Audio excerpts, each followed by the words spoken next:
Hello, I'm Reverend Sam, and this is another encounter moment. And I believe that this day the Lord God Almighty will show himself strong on your behalf. I pray that in the name of Jesus, the anointing for greatness will come upon you this day. I pray that by the anointing of the Holy Ghost, you will receive illumination. You will receive divine impartation that will lift you up and bring you into the realm of prosperity. I mean real prosperity in the name of Jesus. I break every power of financial affliction over your destiny. Every devourer, I curse and rebuke them over your destiny. In the name of Jesus. Thank you, my Father, because of what you are out to do today. To you alone belong all the glory. In Jesus' mighty name we pray. Amen, amen, and amen. Wow. This is another session again on the sign of the end time. And this is the third session on the love of money. Let me tell you one thing. In the book of 2 Timothy, like I've been telling you, in the book of 2 Timothy chapter 3, verse 1 and 2, the Bible says, but understand this, that in the end time, at the last days, perilous time shall come. And part of the sign of the perilous time, the signs that you will see in the church, is that people shall become lovers of their own self. And after that, they shall become lovers of money. And one of the reasons why I felt the Lord is asking me to be emphasizing on this is because the Lord does not want you to be among those that Satan's prophetic agenda will be fulfilled upon. These are the things that have been set by the powers of darkness to happen. But it is not meant to happen in your life if you do not play by the devil's rule. But unfortunately, many of us, the Bible said that in the book of Matthew 24, Jesus Christ said, because iniquity will abound, the love of many will grow cold. Unfortunately, many of us, our love for God has grown so cold that right now the only thing we think of is ourselves. And that's why Jesus is asking us to be careful. That's why he said, you shall love the Lord your God with all of your heart, with all of your soul, and with all of your might. And you shall love your neighbor as yourself. That's the way it's supposed to be. We are not supposed to love money. We're supposed to love God. And then God will now bless us with all the abundance that he has in mind for our generation. Do you know that God is looking continuously for anointed treasurers? People that he can commit great wealth into their hand. People like Matthew, Arimatheus.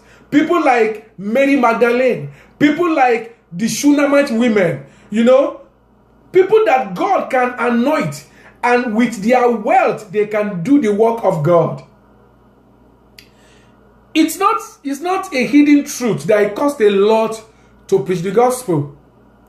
And the Lord was speaking to one of the prophets in the Old Testament. He said, my house through prosperity shall yet be spread abroad. In other words, it is my plan to ensure that prosperity abound in the house of God. And that's why God is warning us again and again that we should flee from the love of money. Because as long as you allow the love of money to rule your life, you cannot receive true riches. Jesus said, if you are not faithful in ungodly mammon, that is money. He said, who will give unto you true riches? That means God will never consider giving you hidden riches of dark places if you are not faithful in money. Have you noticed that those people that really have real money, they don't do much work because they have, God give them connections. They might sit down and have a 30 minutes meeting, and the kind of money that will come to their bank account in the next 3 months will be something that some of us will have to work for 10 years before we can have. You know why God can trust them? Because they have chosen not to love money. They have chosen to love God. And have you also noticed that people that have money, is either they have a deep covenant with Satan or they have a deep covenant with God. Of course, those who make money through the power of darkness, they still go to hellfire. Because there's this emptiness in their heart. But you see, it's not the plan of God for you to seek money through satanic means. Because God already make available for you the way to be rich. And the way to be rich is quite easy. When you look at the book of Proverbs chapter 28, I've been talking about some of the scriptures about the principles of a way to be rich. I just want to give you this before I read this instruction from Apostle Paul to Bishop Timothy. In Proverbs chapter 28 and verse 27, Apostle Paul was speaking. He said, "He that give unto the poor shall not lack, but he that hide his eyes shall have many cause." When God wants to begin to test you whether you are qualified for receiving more, He will position some poor people around you. People that need what you have. You may not necessarily be a millionaire, but with little out of what you have can qualify you for more.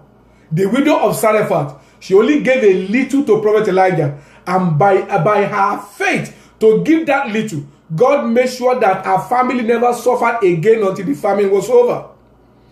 God wants to bring you from the realm of the poor to the realm of the rich. I've quoted this scripture to you again and again and again. That Jesus said, "He that has much shall be given, but he that does not have, even what he think he has shall be taken from him and given to the rich." You know why? Because God is not a waster. He will not commit his treasure to the hand of someone who is foolish. Now let's go ahead and read this parable that Jesus gave. It's not really a parable, it's a story.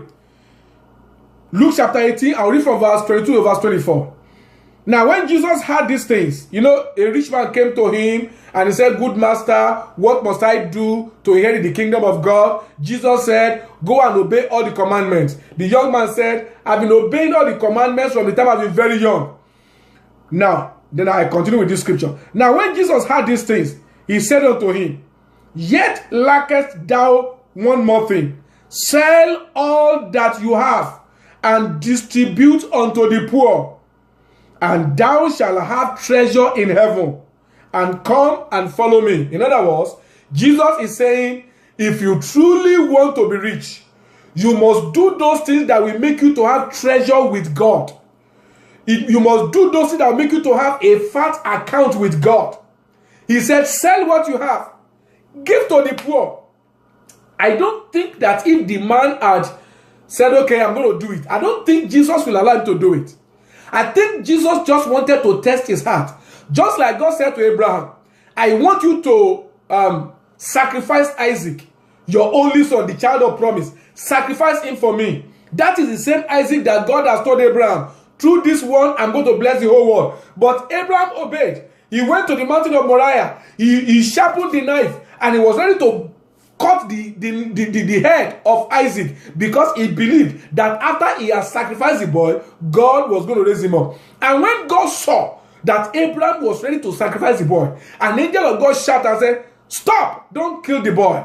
Now I know that you fear God." I believe it's the same thing with this rich man. I think God just wanted to search his heart. Many of you, when God gives you an instruction to sow a seed, to support a ministry, a man of God with an amount, a program with an amount. Maybe it's a program that is being launched in your church, and God said, "Give an amount," and then you begin to argue with God. It's a test. And I want you to know that whatever God asks you to give is a seed. He will always give you 100-fold of whatever you give according to his instruction. The Bible says, "And when the man heard this, he was very sorrowful." Why? Because he was very rich. Another version says, because his riches has gotten hold of him. And when Jesus saw that he was very sorrowful, he said, "How hardly shall they that have riches enter into the kingdom of God?" Now, this particular scenario make me to understand the reason why we don't have too many rich people in the church. Because many people are not ready to pass the test for prosperity. When you look at the ministry of Jesus, only a handful, in Luke chapter 8 from verse 1 to verse 3, you see only a handful of people who were supporting his ministry from their private business income. When you look at the prophets of the Bible, only a sizable number of people are supporting them. Apostle Paul, only a few churches are supporting him. What am I trying to say? There will always be many people in the church, but there will be a few people that have a heart of a giver. And those are the people that God wants to commit his treasure into their hand. Now, in Romans chapter 12, the Bible says one of the gifts of the Spirit is called the gift of giving. Some people have been given this gift. Maybe you are one of them. Maybe you have desired that you want to prosper. Now I am showing you the way. God has anointed some people and given them the gift of giving. They have this grace to give beyond the ordinary.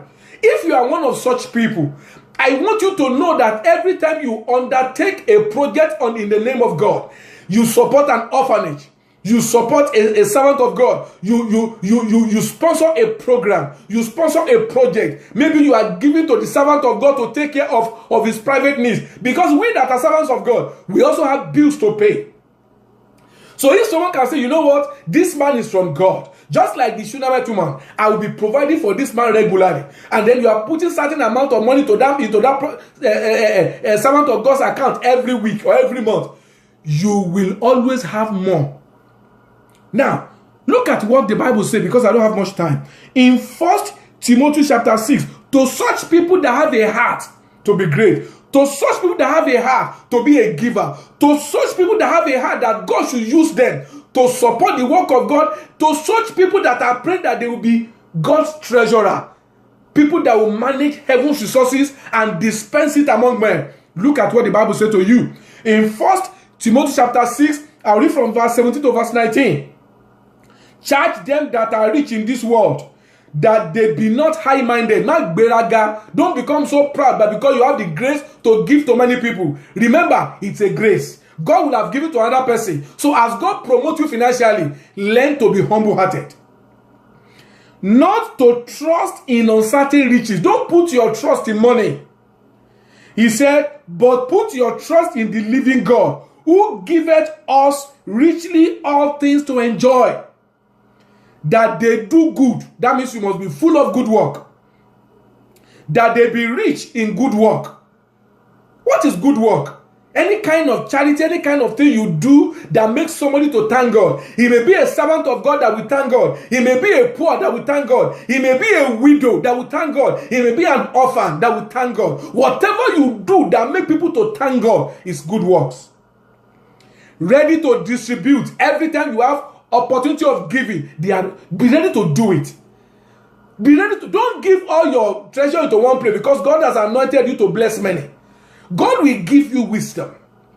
Maybe you can say, okay, you know what? Every month I want to apportion 40% of my income to give out. I pay 10 my tithe to my church, and then the remaining 30% I give maybe 5% to this servant of God, 5% to this servant of God. I give this 5% to this orphanage. This one, just the Bible says you should be ready to distribute, willing to communicate.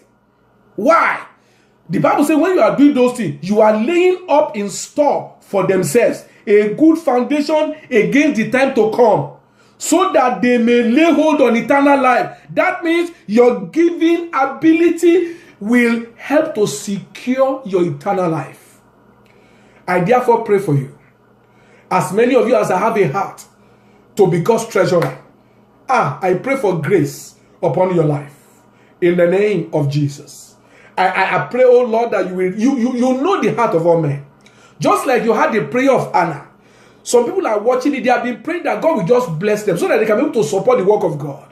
So that they can be able to sponsor missionaries, give to the poor, promote programs. Lord, I pray that you will answer their prayer. As they open up their heart this day to this teaching, Lord, I pray that an anointing will come upon them right now. Anointing that will make them to be givers of good work in the name of Jesus. And I rebuke the spirit of greed over their life. I rebuke the spirit of selfishness over their life. I pray for grace, for mercy upon them. Readiness to distribute in the name of Jesus. Lord, you know you grant me an anointing to impart men for prosperity. On those people I impart grace, that from this day, as they even support our own ministry too, you will cause them to begin to have testimony of breakthrough in the mighty name of Jesus. Thank you, eternal Father. Blessed be your name, O God. In Jesus' mighty name we pray. Amen, amen, and amen. If you are one of those that I've prayed for, start with what you have right now. Make plans.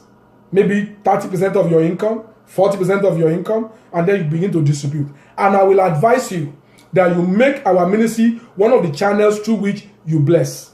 I am anointed of God, and God gave me a specific encounter to raise men of prosperity. So as you support our ministry, support what we do, you will always have increase and enlargement in the name of Jesus Christ. I'd like to hear what God is doing in your life through this telecast. Send us a message, send text message, send us email. Let's know what God is doing. And there's a prayer network that is going on right now, Refiners Fire Prayer Network. I'd like you to be a part of it. You know, if you love to pray, we do it once in a month. Just send your name and your number to the number on the screen, or send it by email. We'll get back to you to let you know the time and the venue, but it's always on Saturday. Now, I've got to go right now because I don't have much time, but until I come your way again next time, don't you ever forget that no matter what you have gone through in life, now that you have opened yourself up to the revelation of God's word and you are ready to obey, I believe that your testimony will be that you are wonderful because Jesus is real. God bless you. I'll see you next time. Bye-bye.